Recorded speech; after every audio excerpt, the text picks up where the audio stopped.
What's up, YouTube? Handlebar Mike here with a tobacco first impressions. I've had a couple bowls of this so far, and I'm really enjoying it, and I want to let you guys know about it. Gawith and Hoggarth's Scotch Flake Scented. So this is a Gawith and Hoggarth blend. It is a beautiful flake. Let me pull one out here and show it to you. Nice, long, beautiful flake. Like I seem to be getting a lot of the Gawith and Hoggarth tobaccos. Just beautifully long flake. It is a good moisture. It's not overly wet. When it came, I did buy this in bulk. I only got 2 ounces of it. I wish I would have got more. It is a full Virginia flake. It is pressed and steamed. So when the Virginias are put into the press, it is steam treated, which brings out typically more of the darker characteristics of your Virginias. I believe it is full African Virginia tobaccos that are in it, and it is totally a great example of, like I said, the darker Virginias, those bready type of characteristics, opposed to the grassy or hay type of characteristics that you can see with some other Virginias.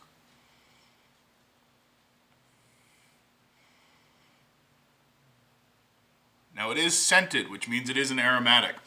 It is topped with chocolate and vanilla. I don't get much vanilla. I don't know if it's more of a mouthfeel for the vanilla instead of a flavoring that I'm getting at, like a creaminess from the vanilla, which I enjoy in the smoke.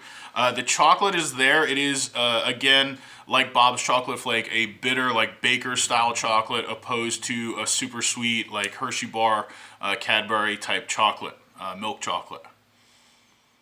And it's not super heavy.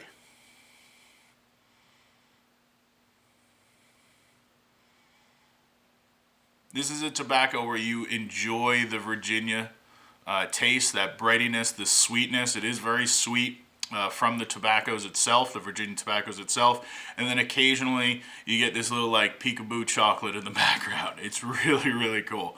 It's a great, great blend.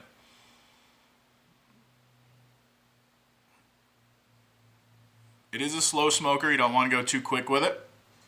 With a Virginia, as a Virginia, if you go a little hot, you can get a little tingly on the tongue in most cases, but you also blow out a lot of the flavor when you go quick, hot and quick.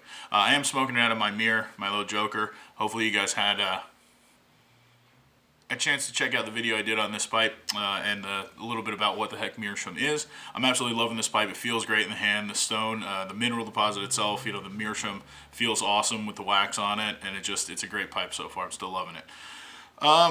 What else about this? It does have a little Lakelandy to it, which you would expect with a Gawith and Hoggarth. So there is a essence in the background. It is not very overpowering.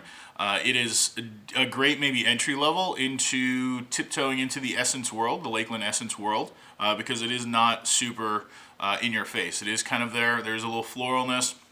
It mingles well with the sweetness and the breadiness of the Virginias itself, I feel. And then, like I said, occasionally get this cool little chocolate kind of peekaboo on the back end.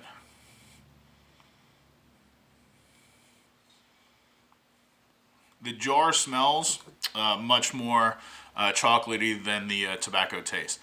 Again, I think it's a great example of what I would consider a traditional English aromatic tobacco. So it's a tobacco that has been made for a very long time, I feel, in a traditional manner.